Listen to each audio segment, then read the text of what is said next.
You can.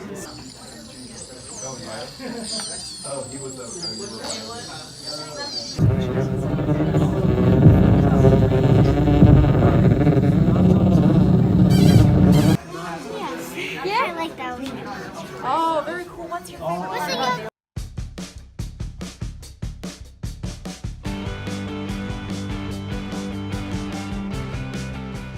And they kind of move up differently. So basically what's happening is there's different chemicals in each pen, so they look different on the paper. Even though they're all red, they're still different. So I think you're right. I think it is number 3.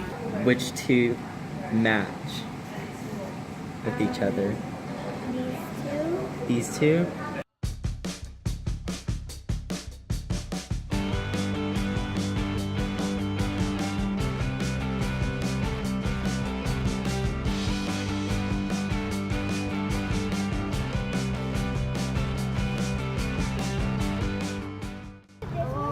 It is that one.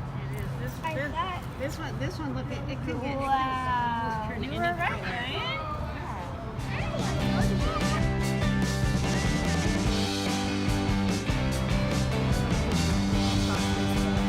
Vamos a ir a pegar.